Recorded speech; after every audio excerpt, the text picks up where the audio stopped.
আজকে চলে এসেছে একটা নতুন ভিডিও নিয়ে। তো আজকে ছিল আমার ননদের বাড়িতে কালী পুজো। দেখতে পাচ্ছ সুন্দর করে শাড়ি পরে সেজেছে, এটাই হচ্ছে আমার ছোট ননদ। তার বাড়িতেই ছিল কালী পুজো। তো যাই হোক একটু ঘোরাঘুরি করলাম। তো তখন অলরেডি পুজো চলছিল, এরপর সবাইকে চা দিচ্ছিল। দিদি বললো চলো জগন্নাথ মন্দিরে যাই। তো ঠিক দিদির বাড়ির অপোজিটে হচ্ছে এই জগন্নাথ। তো সুন্দর ছিল ভেতরটা, যেহেতু রাত্রি ছিল অতটা তোমাদের সাথে শেয়ার করতে পারলাম না। দিনের বেলা আসলে কিন্তু এটা খুবই সুন্দর একটা জায়গা দেখতে পাচ্ছ রয়েছে আর খুব সুন্দর। তো চলো যাকে দেখতে এসেছি তার সাথে তোমাদেরকে দর্শন করাই। জগন্নাথ দেবের দর্শন করলাম, ভীষণই সুন্দর।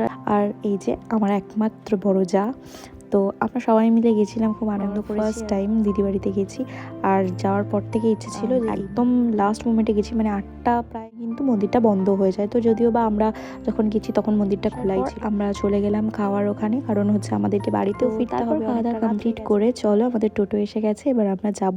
তো আজকের মতো এটুকুই, দেখা হচ্ছে নেক্সট একটা ভিডিও।